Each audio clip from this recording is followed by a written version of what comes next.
welcome to episode 5 of the Sinead Says podcast. Today we have Lisa Mcfarland, also known as Relationship Coach NI on Instagram. Welcome to the show.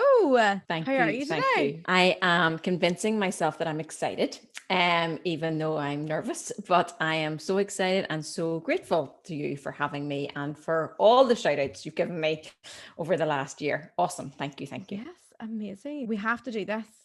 Tell us a little bit about yourself. Well, my name is Lisa. I am a wife and a mum and a businesswoman. About 5 years ago, my growth journey started.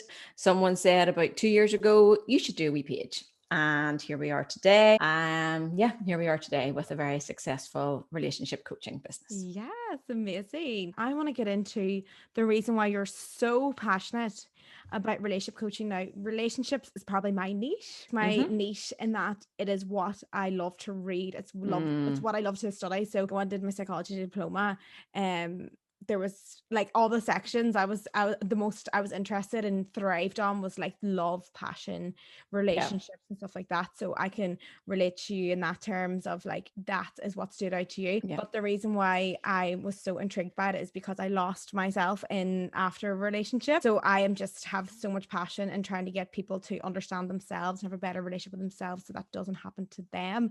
So that is why my passion becomes through relationships and self-love.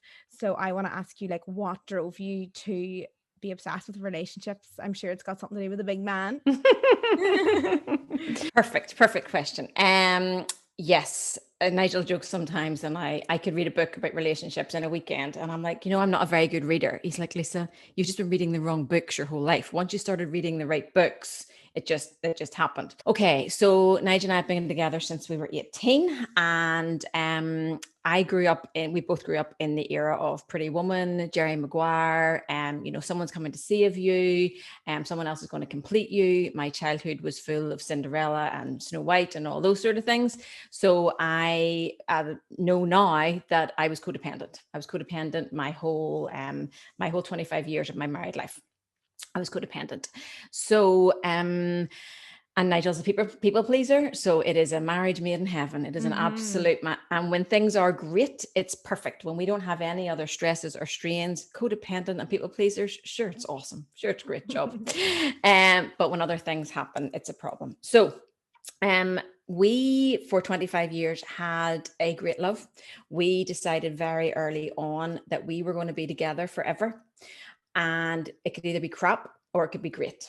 So we chose great, and we chose to make that almost our mission, just like you would decide in business that you want to have a great business. So you put all your energy into it, you put your thoughts into it, you make it the most important thing. And we decided that very early on. This relationship was the most important thing to us. Having a nice family, a nice home, having kids, that was our thing. That was our thing. And I was very fortunate to meet a man that was his thing as well. And we decided that very early on. So it was great. It was great. And we had a wonderful love, and people would be like, oh, Lisa and Nigel, what are they like? They're still so in love and they're still kissing in Tesco's, Lisa and Nigel. So that was lovely. And I had what I dreamt of. I had the movie love. But for us, and I think this is what happens to most couples when they've been together a long time, we had programming in the way that we argued, in the way that we went around conflict. And for 25 years, we had the same thing. Nigel would be a little bit defensive. He doesn't shout or anything. He's a little bit defensive, and I'm a huffer. But we did that for 25 years. So it could be, maybe Nigel was stressed about something, and I would say, you're a wee bit stressed, or you feel a bit distant, or you're da-da-da-da-da. And he would say, I'm fine. There's nothing wrong with me. And I would say, there's definitely something wrong with you. I know you're not yourself. You went into his cave. You were going into his cave. And pulled on his arm while I was in there. Attractive. No, literally, I'd be pulling on his elbow. Literally. I'm sure that's going to sound lovely on the podcast. What's wrong with you? What's wrong with you? And he was just like, blah, blah. So that was our relationship style. Then they'd be huffing for a few days. Then we'd end up arguing about the argument style, and it went round and round. Now, that maybe would only happen us twice a year, but it was our thing. It was our argument style. Remember, I'm codependent. So when he pulls away from me like that into his cave, I'm like, don't leave me. I have no idea how to fill my own cup. Don't leave me. Yeah. He needs to go into his cave. He's your soul happiness. Yes, he's my soul happiness. I'm an abyss inside if he does not love me. That's not true anymore. Neither of us had any idea how to fill our own cup. Remember, he's a people pleaser. I'm codependent. No idea how to fill our own cup. So then, sorry, long time. Then I said, she's got her cup. Love it. I've got her cup. I'm just showing it. I've got my cup too. I got my cup too. So we work together. We have a business together. So a situation came upon us in our business that was out of our control. It was a legislation thing that had to be changed. So I just was like, tick the box, Nige, get it done. Let's move on. He was not for that. He was, and this is where we come into polarity and how we are attracted to somebody who's totally different than us. But then that polarity then drives us crazy about them, crazy in a bad way. So he was like, no, this doesn't sit well with me. So we went back and forward and back and forward. This was about for 6 months. And it was starting to affect our health. It was starting to affect everything. So I said just one day, look, Nige, we need to talk to somebody. I'd already been to counselling when my mum had passed. So for me, it was a very natural, need to talk to somebody. Let's just say he didn't agree. Men are terrible with the counselling. Like, it's so, like, I would, like, trying to get a man into a counselling room is the hardest thing ever. Like, wild. So we'll just leave it there and we'll say we got there in the end. An appointment was made and we got there. Now, let's be clear. I was taking Nigel to counselling for her to fix him. Okay. So she gave us tons of tools and tips to use for the work situation that had come up. And we managed that beautifully.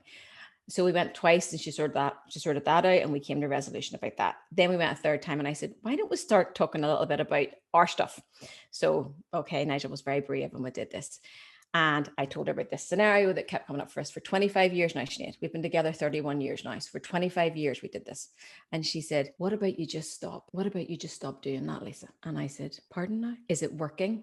And I went, no, it's not working. And she said, why in relationships do we continue to do the same thing over and over? We would never do that in any other place. We don't do it in business. We don't do it with our friends. We don't even do it with our family. Oh, that doesn't work with her. You have to do it this way. Oh, no, that doesn't work with so-and-so. You need to do it this way. But in our relationships, we just keep repeating and repeating. And worse than that, we want the other person to change. And we're not prepared to look at our own shit. A lot of stuff there. So that was it. She gave us tips and tools. She said, whenever Nigel is distant or anything, you need to come to him in vulnerability and just say, mate, when you want to chat, I'm here for you. And then you go and fill your own cup. And she said to Nigel, do you know how to fill your own cup? He said, I don't know where the cups live. And she said, what about, and you're on the airplane and they say, do they say put the children's oxygen masks on and then put yours on? They say you put yours on. And he literally was like, Lisa's not going to like this. Lisa's not going to like me having to say, I need to go and I need to go. And I was like, babe, we have to try something different. This is not working. Mm-hmm. So he now knows how to put his oxygen mask on. I know how to fill my own cup. And we haven't had the argument now since the coaching. Yeah, that's amazing. And we had the same programming for 25 years. So it's just about reprogramming. Yeah, I'm in the middle of a reprogramming my relationship. Like when I'm on the phone to my therapist, she's just like, I'm just like, okay, so this happened. And then I got really like, so basically like say something happens, like say I didn't text back, like my heart is going like anxiety. Like it's like heart palpitations, everything, right?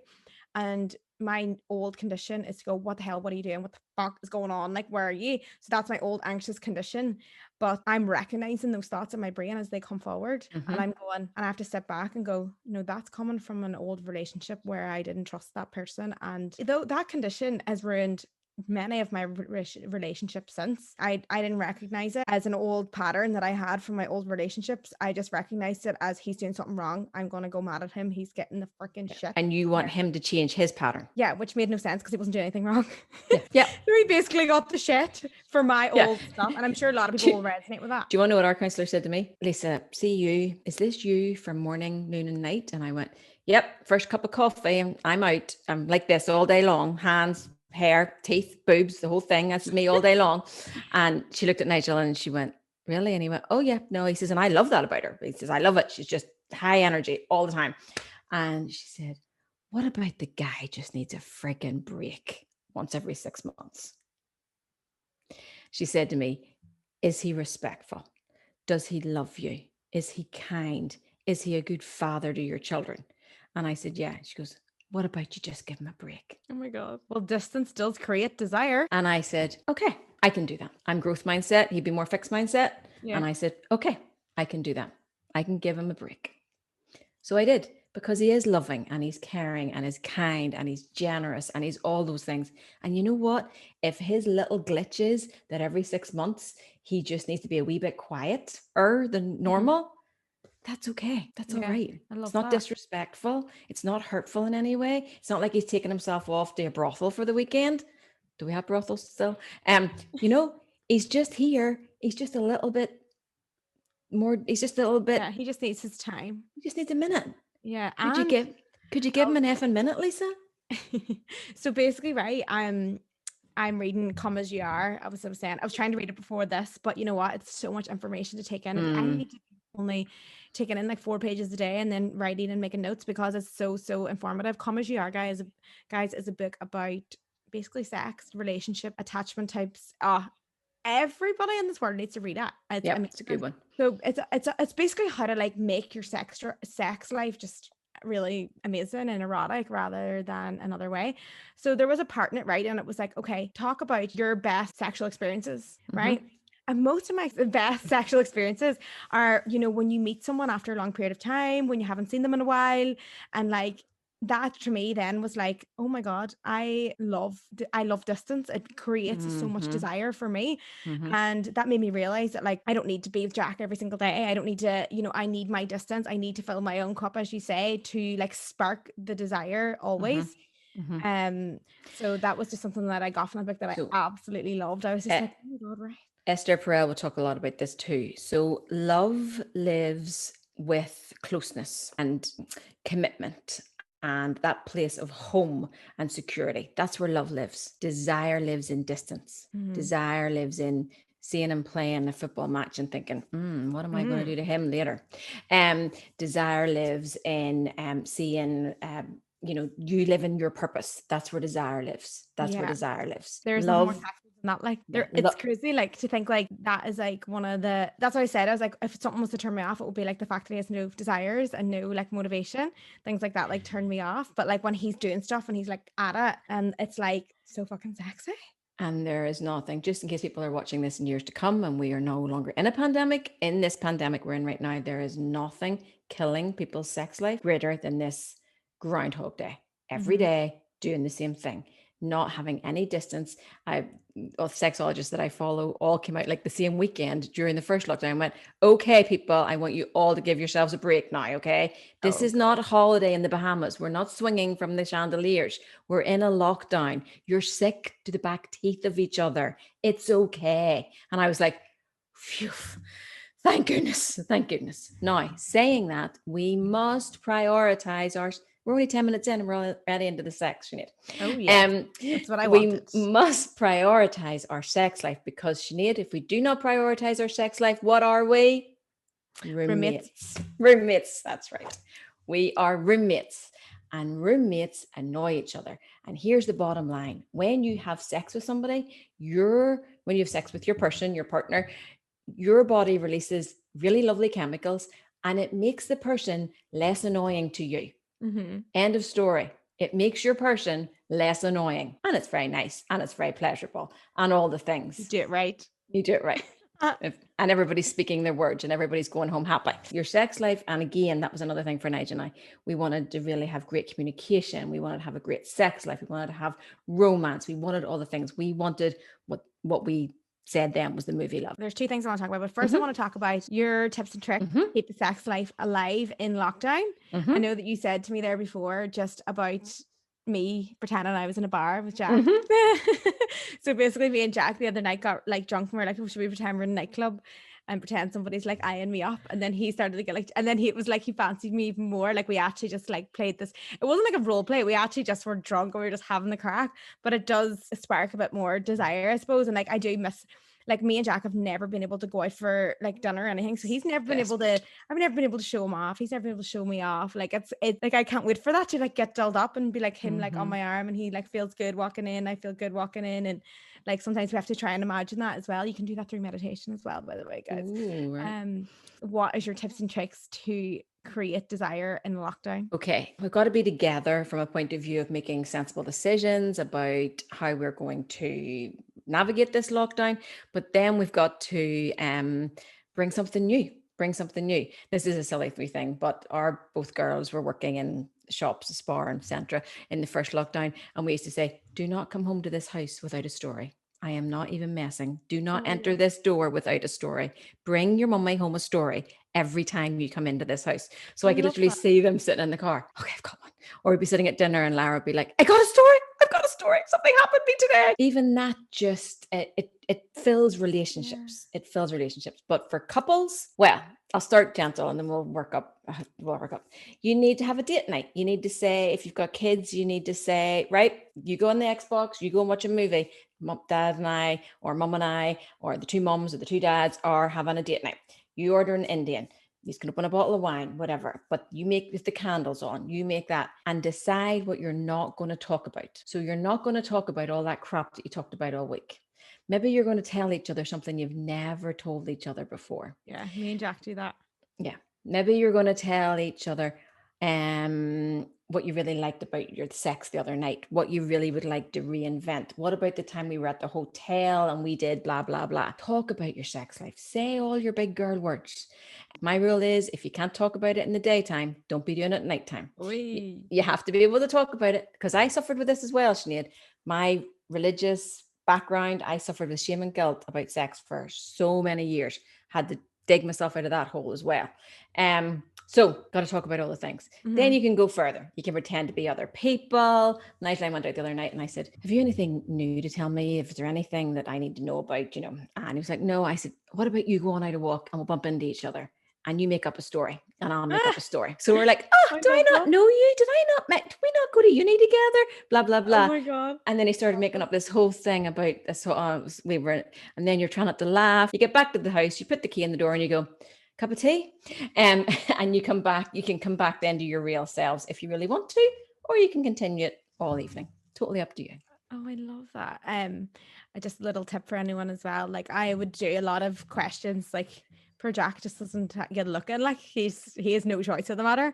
A lot of people ask me about this. So there's a thing called, and to this day, I always say to Jack, "What was your favorite day with me or night with me?" And he says this day, me and him went to Sligo. And I made Jack on this was one of our first dates. And like, I'm wild like that. I was like, we need to do stuff. And he's like, let's go to this waterfall in Sligo. So I was like, Grant, let's just stay up. And he's like, he's very young. Like, so he's not used to like somebody taking control and being like, no, let's just stay up in a hotel. Like, fuck it, So we went up and then that night we went out for dinner. So I was like, I want to play the 37 questions, but I didn't tell him it was the 37 questions to fall in love. So I was like, let's just play these questions on our date. So basically it's Cosmopolitan's 36 questions to fall in love, right? But he didn't know it's to fall in love. And I asked him these 36 questions and like, I mean, it lasted all night. We laughed because you talk about your memories, you get really deep into, like maybe like a past trauma or like something like that. And then you get really close by like sharing so much different things. We laughed, we probably fucking cried, we were probably upset. There was loads of different things. And to this day, like I was like, you fell in love with me that night, didn't you? And he was yeah, definitely. And I was just like, see, the fucking questions work. So if anyone wants to know, and also in my book as well, I think there's about 50 questions or 35 maybe, I can't remember, questions to deepen your relationship. So if anyone wants that as well, but you can go on the Cosmopolitan and there's just loads of questions you can ask. What those questions do is they open you up to vulnerability. And when you want a deep, lasting relationship, you must become more comfortable in vulnerability. And if you haven't watched the Brené Brown Netflix special, we must become all the good shit is in vulnerability. Vulnerability is bravery. Vulnerability was you saying, let's do these questions. Let's do these questions. Vulnerability for Jack was like, okay, that's vulnerability. It's vulnerability. And that is where all the love and the stuff lives, in vulnerability. Yeah. Turn up as your true self, be your true self, be vulnerable, be open. Like in the last podcast, we talked about attachment styles and avoidance. So that just meant that I'm never vulnerable because I don't allow myself to be vulnerable because I just know that I would get hurt. But now that I'm aware of this, I'm like, okay, everything is at the end of vulnerability, like staring into someone's eyes and lying in bed with someone. Like there's no better feeling of being completely vulnerable. I mean, it's fucking scary. Like I have to admit, like I do find it really tough. I have to like maybe speak to people about it. Like you know, whenever I'm so deep in love and I'm like, oh, what if I lose him? Like that's where I pain, but then I have to lean forward. But you're right, because And vulnerability for is me, where all that the love was, is. it is, for me, that was huge, because remember, I was not complete. I needed Nigel to complete me. Mm-hmm. So if I really leaned in and something happened, then how do I get myself back again? But once you figure out that you're already complete the way you are already full of enoughness, exactly the way you are, then you can lean in from a place of security. Know you're already Mm-hmm. enough, know your enoughness. And if the relationship does end, you know you're already enough. Like you always say, Sinead, we're not taught how to grieve, and we're not taught how to do relationships. So once we know we're enough and we know how to grieve, then it's not as scary. It's not Mm-hmm. as scary. Okay. And obviously, the more secure you can be, the more secure you can be in your relationship, it's easier to lean into vulnerability. Now, the problem is sometimes people think long-term relationships, you can be more vulnerable. But if there has been hurt and damage in those long-term relationships, even though I would describe myself as being quite secure, I could be quite anxious because, oh, here we go again. Here we go again. Here's this showing up for us again. Here's that showing up for us. Here's this hurt showing up for us. And that's sometimes you need to come to a coach and get to the bottom of all that. But the way I teach it is two whole people, knowing all their woundedness, knowing all their shadow, two whole people building a relationship. Or as you talk about in the cup, filling the relationship cup, putting relationship tokens in the cup. That's what we need to do. Yeah. Not he needs to complete me and I need to complete her. And then we need to be some sort of mush of each other. No, two whole people building a thing. I sometimes say to people, it's like a garden. It needs tended, it needs watered, it needs fed, it needs talked to. The relationship is a thing on its own. Two whole people building a beautiful relationship. Yeah, I know what you mean, because I think this is something that I would struggle with. So basically, from like trauma from my relationships, I would turn anxious and be like, oh my God, what if he gets with someone else? What if he falls in love with someone else? So these are the things that go on in my head. So what I have to do when that happens to me is I get my journal out. I say, okay, so what if he went with someone? Right. What's the And worst then that I'm can like, happen? well, that person, he's not meant to be with me if he gets with someone else or something like that. And then I always think, and so what if we're not the ones? I say, you 100%. know what? I've broke up with someone before, and this time is very different because I am a whole self. I have a whole, like, I know that I'm enough. Like when I had went through the really bad breakup, I constantly thought I was not enough. I literally thought that I was the reason why he did what he did, but it wasn't actually. It was got to do with a lot more than that. And I now know that I will be enough for the person who's right for me. So I have to remind myself of that before I start getting really anxious and being like, oh, what's he doing? Because I'm like, okay, so if he does do that, then that's what's going to happen. And then I'm going to break up with him appropriately, and I know how to grieve properly. And then I will move on. And you know what? Like, see, whenever you break up with someone as well, you actually become like together again as like even stronger sense of self. So and that's why I'm trying my best to not fear like breaking up. And that's kind of where I went wrong in the last ones, because you know, my behavior would be like, no, like Hang try to on, cling control. to me, cling to me. You're on the elbow going, no, stay. Yeah.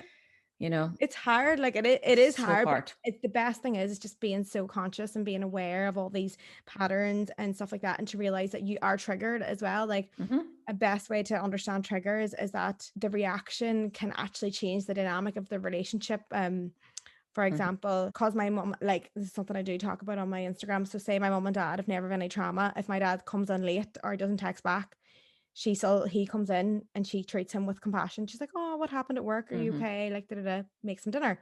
Why someone with an emotional trigger, if someone doesn't text back, he comes through the door. I'm going, oh my God, where have you been? What have you been Dead in doing? a You didn't ditch. text Are me you back. you were dead in a ditch. In my head, you were dead in a ditch, you know, if you have that Yeah. trauma. Yeah. So basically I then treat him the wrong way. I react in the wrong way. And then at some point that there becomes they become so resentful of each other because she's reacting like that. Like I need to realize my reaction that comes from somewhere else. And I always need to treat him with compassion, no matter what. Be like, okay, what happened? Where have you been?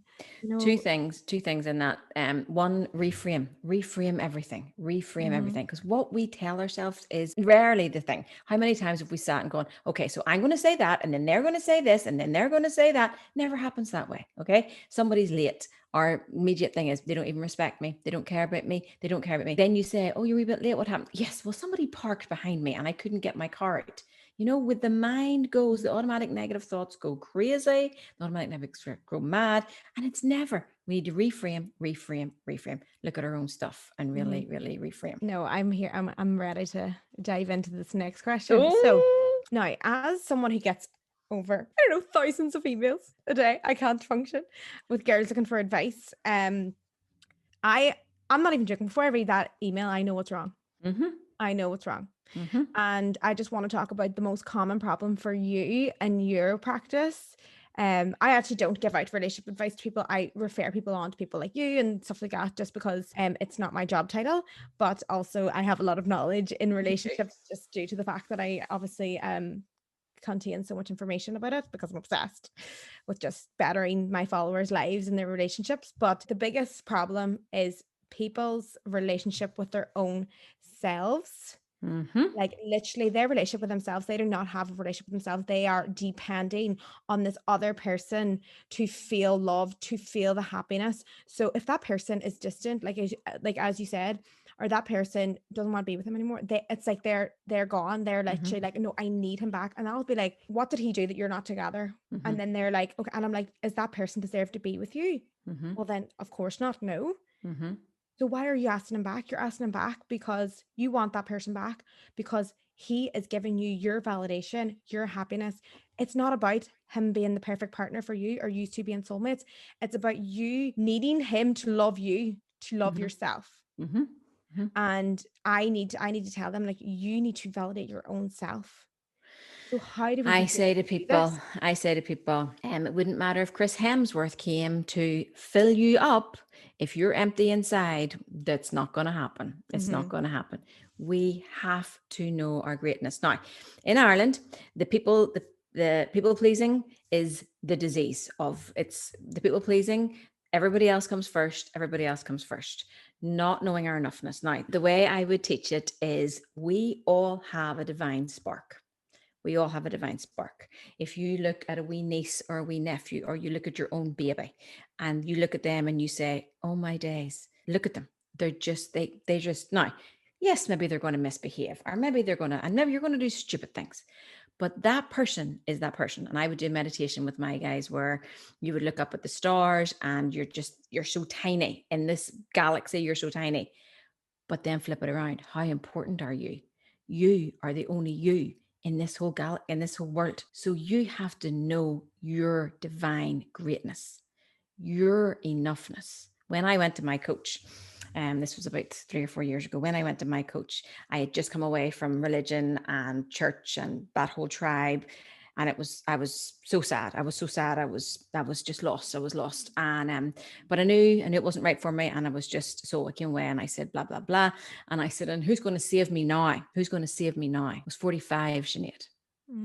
Who's going to save me? I said, and I said, all my life, a man or Jesus was coming to save me. And she said, sweetheart, no one's coming. No one's coming. But I'm going to tell you the best news you were never hear. You already have it inside. All you got to do is reach down and get it. Get out of your own goddamn way. Reach down to your divine spark and pull it out and let it shine so the world can see. So I did. Yeah. People need to find other ways other than their partner to gain dopamine in their brain, basically. Exactly. The same thing happens with a lot of people say, like, I can't stop eating in lockdown. And I'm like, because eating, right, spikes your dopamine. So does sex, so does, and all these things, right? And if eating is the only type of dopamine that you're getting, of course you're going to just eat, because you just want dopamine. You want the pleasure going on in your brain. I said, I say to them, read, do a course. If you don't like the Mm-hmm. course, try another course. Mm-hmm. Try piano, Mm-hmm. do something online. The Mm-hmm. courses are free. Mm-hmm. Figure out, explain to something, because sometimes I'm like, say if I'm writing an email, you know, I like to do my emails, Mm-hmm. newsletters. I'll be like in it for like 2 hours, and I'll be like, whatever, reading, writing, and I'll be like, oh crap, I need to eat. Because So, my dopamine is just so pleasurable and so spiked. yeah. And all these things like that I love and that I'm passionate about, these things keep me going. But if I Yeah. didn't have those things, I would probably be completely dependent on my partner. I said to Nigel, I said, if this business had not taken off with, thanks to you shouting me out and other lovely influencers shouting me out, I don't know what I'd be doing, because I don't know how I would have got through this lockdown without this. Like, you met somebody said, can I get an appointment? Can I do this? This is filling my cup right now. It is work, but it's also filling my cup, because then I read the books and I do the things and I do the research, and that fills me up. Nigel say, babe, you're so attractive to me. Yeah. You're so, when we live our purpose as individuals, we're so attractive to the other person. Like 100%.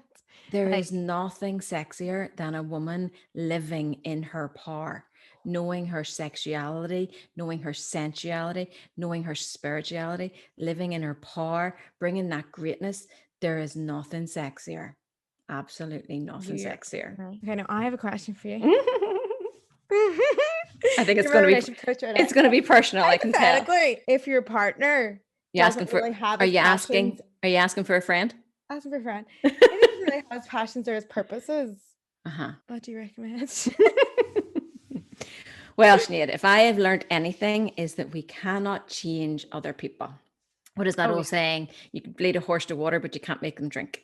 So when I started my growth journey, I was sending Nigel podcasts, and I'd send him ones about sex, and I'd Yeah. send him Pat Devley, and I would send him all this, and he'd be like, what is this crap you're sending me? Okay, just wasn't right. Just wasn't right. Yeah. But I remember actually the first time I went to counseling when my mom had passed. My mom passed about a year, and I just felt that I was getting there, but I wasn't quite there. I went to counseling, and I came home, and he said, can I just ask how much this is costing? And I said, oh, well, now it is. And he goes, Lisa, pay her double, because whatever she's doing is working. Oh, amazing. So all we can do, I have to tell you another lovely thing that he said a wee while ago. All we can do is show that things are working for us. Show our growth, show what we do, Yeah. show up fully ourselves, say all your words, say, this is really filling me up. I love this. I know I have to have a passion. You know as well as I do, Sinead, that whenever this madness started with the page in 2020, I had 2020 vision, and I was going to do all these classes. And my thing was, I will tell everybody I meet that I'm a life coach. I will tell everybody I meet. And I was going into the gym, and I was like, oh, crapping myself. I can't tell these girls. So I told the girls in the gym, and I said, I'm a life coach, and I'm specializing in relationships. And they were lovely. And they were like, I haven't heard of that before. And I was lovely explaining it to her. And the girl I told in the gym, I stepped into fear, and I told the girl in the gym, and she told her dental assistant, and her dental assistant told you. You shouted me out in your page, and I brought my phone to my girls and said, what are these blue squares?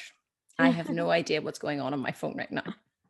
What are these blue squares? This is the power of influencing. And like, this is actually something I want to talk about as well, because some people are so But when you influencer, live, and they hate us. They but fucking hate us, especially because us, everyone's in fucking Dubai right now, apparently. And then I'm like, it's not just influencers in Dubai. I have a whole lot of fucking friends, not fucking influencers over there. So don't hold us all accountable just because you're the only ones. They're the only ones you can yeah, see.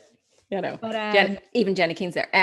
But when you live into your passion, all you have to do is step into your passion. You say to the universe, here I go, I'm jumping. And she goes and she says, brilliant, you've shown me what you want. Here you go, have it. yeah, You've taken the step. You've jumped into fear. You've told the people, I know somebody would be great for you. Sinead Haig, here you go. But if I universe. had not told those people in the gym, if I hadn't stepped into fear, if I hadn't stepped into my passion, so I would say things like that to people who are scared to step into their passion. I just give them examples of how stepping into your passion really works. Yeah.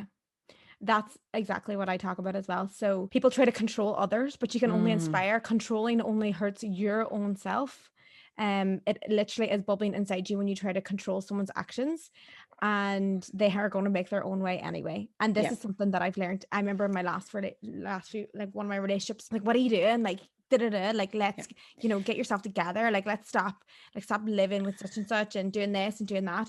And like, that was the wrong thing to do. Because first of all, that's And not you know what else you're doing? You know what else you're doing? You're stealing their journey from them. Yeah. So I was like, I noticed that in myself, and now like I just accept everything that the other person does. Like, there was a time there that like Jack was like, didn't really know about uni, and like the old me would have been like, "Wise up, just finish your uni." And like now I'm just like, no, I obviously just love him and I just accept him, and like whatever his journey is, like go through it and like do it. And all I can do is inspire, be like, look, what this is my life, this is how I got this is what I did. And the only way you can, like, trying to control is like actually causing 100%. your own anger and resentment in your own body by trying to control someone else's actions. You can only inspire.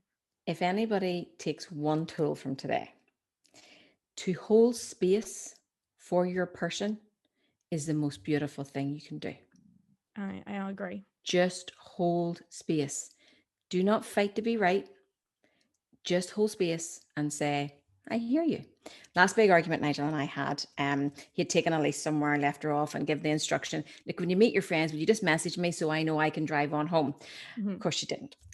So he got home, she goes, see that wee girl, a diddle diddle da. Of course, me, not very far in my growth journey, went, Nige, for goodness sake, da da da. So that's your ego. So he's angry and my ego's coming back at him. My 12-year-old self, my chimp mind, all the things are coming back at him.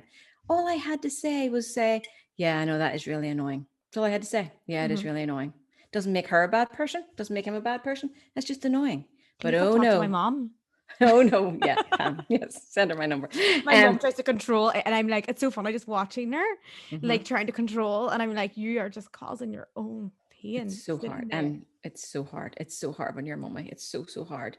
And like you were saying earlier, you just want to shake them. You're just like, if you just do it my way, it'll be fine.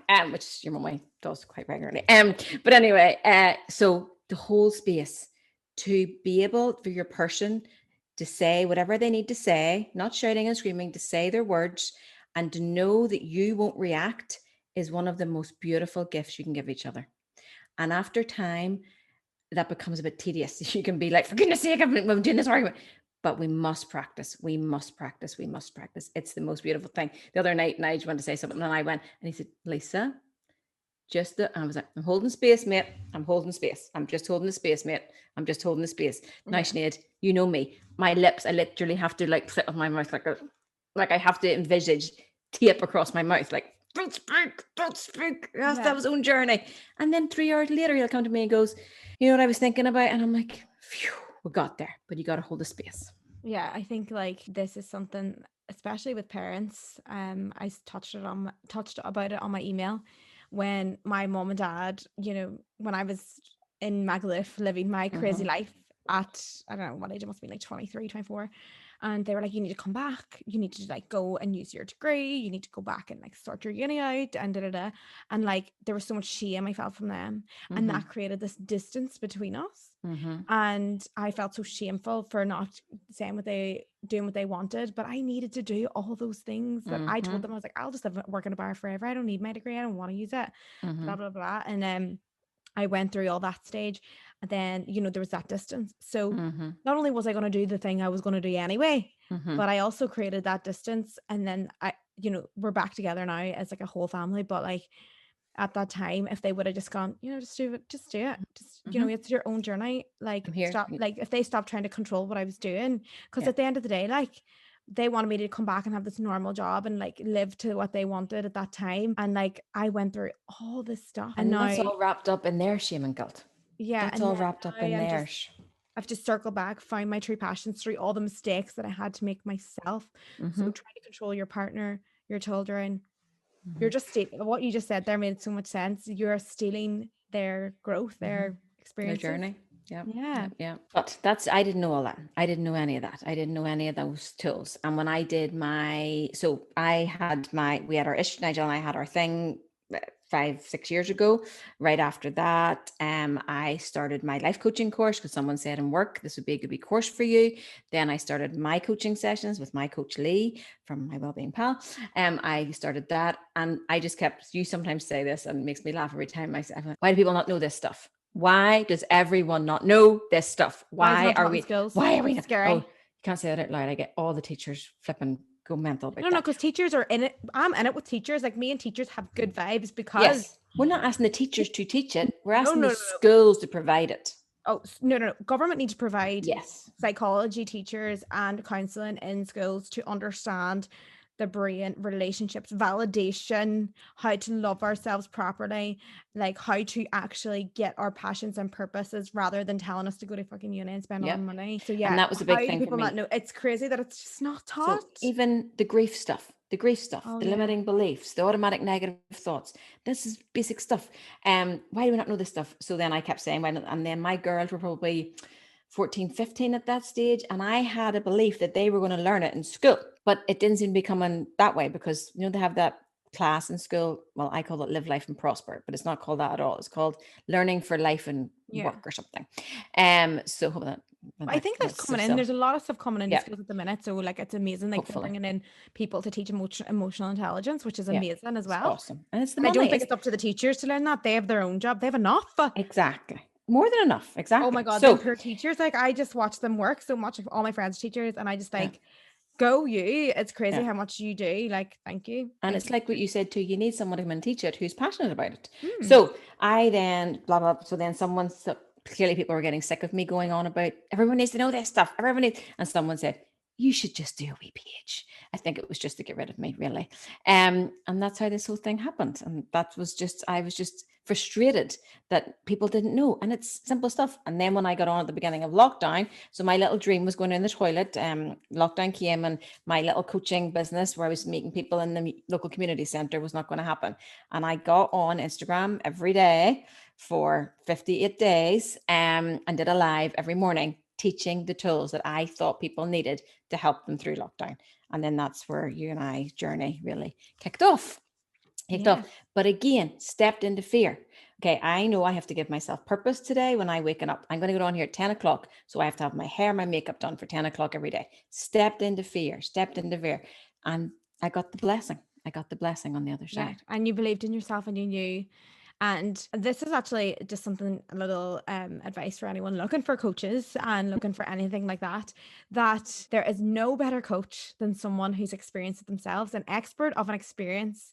That's what I always look for when I am hiring people in work or Mm-hmm. therapy. Like I need to know that they went through something. Like Yeah. you speak from passion about relationships because you went through with Nigel, and I speak through heartbreak because I went Yeah. to a dark place after heartbreak, and that's so important to Well, just whenever you started, sorry, I'm interrupting. Whenever you started shouting me out, and I brought my phone to Nigel, and so remember I had 500 followers, okay, Mhm. and I brought my phone to Nigel, and I said, "There's a thing happening here, so it's called Instagram." Because remember, he has 3 friends on Facebook. He's like, "I know what Instagram is, Lisa." I'm like, "So there's these people, and I didn't know they existed, but we call them influencers."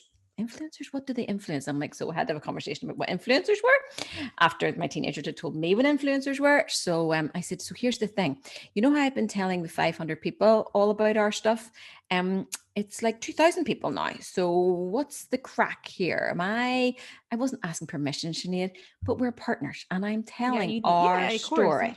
Yeah. I don't want anybody to think, oh, she's, so I'm telling our story. So he said, babe, can I think about it? Now, one of the things that I admire about you is, Sinead, the speed that you travel at. Lisa, do you want to do a podcast? We'll do it tomorrow. Okay, excellent. That works great for me. I people ring you and go, can you do an article? Yes. It'll be released in 3 months. I'm like, oh my days. That speed does not suit me. And so when Nigel said I need to think about it, I was like, Lord in heaven, please, it cannot be 3 days. I cannot wait 3 days to get this answer. So thankfully he went to his cave, otherwise known as the garage, and he came back half an hour, 45 minutes later, and he said these words, babe, tell the people everything they need to know because it's Oh. not good out there. Suicide is the worst it's ever been. Divorce is the worst it's ever been. Mm. We don't have the tools. Tell the people anything they need to know about us if it helps one person. Yeah, you're so right. That's why I wrote the book. It's honestly like I was writing, so I was in the garage and I was listening to people with anonymous Mm-hmm. confessions about their partners in lockdown. And I was like, they can not only stay together after this instead of the divorce that they're talking about here, but they can actually deepen and better relationships in this time if they have these tools. So that is where you know what? I barely even remember writing that book and stuff. I think I was in creative flow. I was like, like I wrote a full book in like 3 days. Like I It's don't, great. And it's I great. had And so it's much just passion. practical tips, and it's all the books that everybody should read condensed, which is perfect. If you're not, if you're not a big reader, it's perfect. But I thought that was so vulnerable of Nigel, and I will be forever grateful for his grace in that moment. He is And you've been together wonderful. for how long? We'll be having our 31st year on March 21st. So in March we'll be together 31 years. So is he like your only one? Well, we were together since we were 18. That's mad. So yeah. And you're still going strong. Like that is just like, that is amazing, because that was something I feared a lot, because you know, like you grew up to see your grannies and grandads and stuff like that, and like, you know, there's no love, there's no touching, like they love each other, but there's no, and I am PDA central, like as you say, I am snogging in Tesco, like I am just PDA, like that's how I show love, that's how I just love it, like I'm obsessed with just physical touch. And I always feared that if I got married that I would lose all that. Oh no, our teenagers are like, seriously, would you ever give it a break? And then if we do in the PDAs with their boyfriends are here, and I'm like, and then Nigel just say things like, well, how do you think you got here? Are you actually having a laugh right now? How do you think you got here? I can't do PDA really at Jack's house. I do PDA here. So like we'll just sit in the settee holding hands, or I'll just sit in the settee with my legs over, I mean, for us not to be together would be very, very bizarre, would be very, very strange. No, it's all good. Yep. I love this. Like I just think like physical touch is such a way to get close if anyone is going through that, to just, touch your partner and kiss them. And if you're feeling triggered by your partner, a great thing to do is sit down at the kitchen table and hold each other's hands while having the discussion. And a big wet snog. It's very difficult. It's very difficult to get really upset with someone when you're looking in their eyes, holding their hands. I know, I'm a snogger, like you're proper snogger. Do you know that I used to, because when me and Jack first started going out, like we obviously, our families know each other, we're neighbors. So we went down the back roads to snog. Like, you know what I mean? Like we weren't even like having sex. Like we were like at this time, like we were just going down to the back road to stand in the middle of the road. Like you're seven. Like you're 17. And then see later, bye, I'm way home for dinner. Like I can't cope. But I love it. I love it. That's good. It's good to listen to like you, and like, because you're together so long, and that there just gives me a lot of faith, and I hope it gives a lot of people faith as well. And that if you want to read any book, it doesn't just happen, but Sinead, it doesn't just happen by accident. But if you have the tools in the book, so that's what I'm going to talk about now. But think how much work you put into your fitness, how much work do you put into your nutrition, how much work do you put into your business? Put a fraction of that into your relationship. Yeah, I love that. Make time every day for your relationship. Someone told us very early on when we had the babies, the best gift you can give your children is a great relationship. Oh my God, love that. You're coming out with the crackers today. I call them nuggets, Sinead. I call them nuggets. Well, Nigel's always called me Mrs. Information. There she goes, Mrs. Information. He's like, you can't spell for shit, Lisa, but you can retain I'm dyslexic, if you read my post, you'd know this. Yeah, I'm the same. Yeah, it's our gift. I'm not dyslexic. I just don't have the patience to read over to check it, and I just put it up and stick it up there. And that's how I got into doing the videos, because, the time, my goodness. That's how I got into doing the videos. I met that lovely Sinead McGeever at SM Marketing at a Mums at Work thing. And she said, you need to get on camera. And I was like, are you having a freaking laugh right now? And then I was driving home in the car going, spelling or just talking? Oh, I'll pick the talking any day of the week. And that's where the just a thought came in. I'm always like, it's just a thought. It's just a thought. Because I started doing the videos, it was just my thoughts. It's just my thoughts. But the double side of that is we are so controlled by our thoughts and what other people will think of us. And here's the secret, Sinead. They're not thinking of us. They're thinking about themselves. Exactly.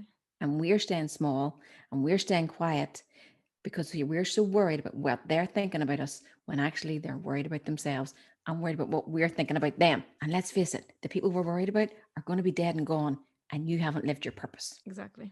Oh, God, I love this. I'm vibing this. I'm vibing this. Okay, right. So we have to wrap it up because I like to keep things under an hour due to the fact when I studied attention span, if somebody sees over an hour in a podcast, they're like, no, and they go on to another one that's 45 minutes, but we're under an hour anyway. But what I wanted to ask, right? So I have my I forgot the ritual last week and somebody was like, I need the ritual. And I was like, oh my God, I'm so sorry. But I will firstly want to add 3 books to help your relationship go. Well, the relationship with yourself is first for me. Okay. So I would recommend The Alchemist, just to realize the book that I am in love with right now is Untamed. Haven't read it yet. Excited though. Oh my okay. And for relationships, I really love Women Are From Mars, Men Are From Venus. Yeah, you're right. I loved it too. Very classic. Although disagreed with some things due to the fact that he classified men as woman as like, and then he talked about the two, why they're different. For me, it is avoidance. And like it was for me because I was the man. I pulled away all the time. So, but it is amazing. And plus you can pull anyone after reading that. Like, I'm not even joking. You're like, I know you. And yeah, I've like see psychology books. They've made me pull some good fitties, I have to say now, because I knew I can read body language. And Come As You Are is an excellent book as well. Come As You Are is very good. It's a hard read, I find, but it's very good. I'm looking at my books right now. And what started me on this whole was Glennon Doyle's Love Warrior. That started me on this whole process. That was her other book. So the Untamed at the minute. Untamed. You are the goddamn cheetah. Just get out of your own way. Oh, I can't wait to read that one. But the one I'm going to mention is, oh my God, you know what? I want you to read this one. It's called The Honeymoon Effect. It's about energy, and it's basically about how to be in the honeymoon effect all your life. Okay. So yeah, there's that. Then there is Mating in Captivity. Oh yeah, that's one of my favorites. That one of my favorites. Gave me the confidence to literally be an animal in the bedroom. Like I didn't give one fuck after I read that. I was like, yes. Like I'm all about that book. So, and the routine, obviously.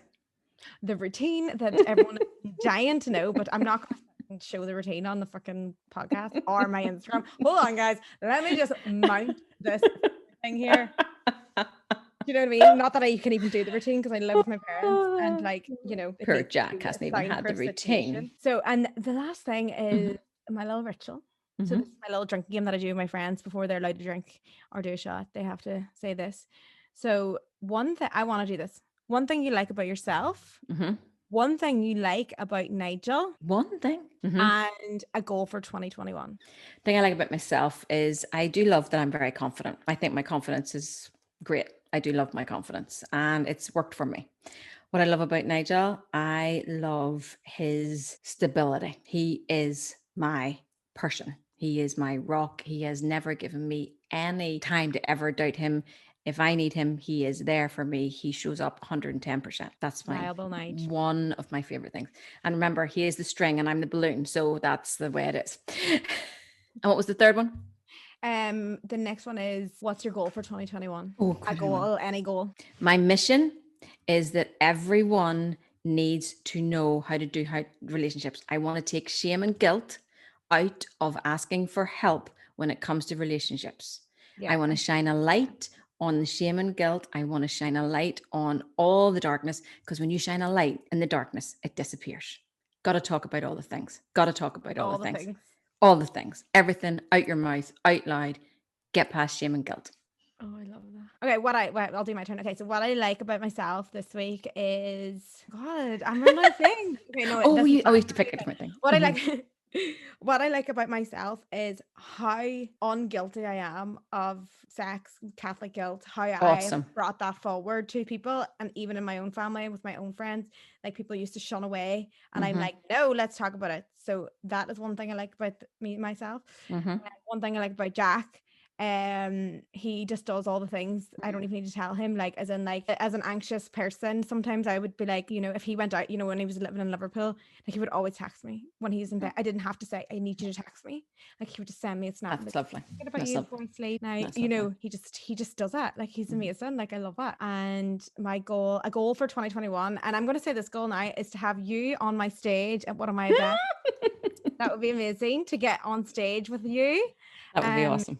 Yeah, so that's really relevant. Here's my goal for you. Oh, okay. I want you to do a brave retreat virtually. Yeah, so I do them, but it's hard because I like doing the workshops. I love them. Yeah. They make me, but I need to be in the person. Like I need to have proper I know. conversations with people. And that's, I know. I will be doing Brave Retreats in Ireland. I'll be doing, so one of my biggest goals is Brave Fest, a full festival of self-development.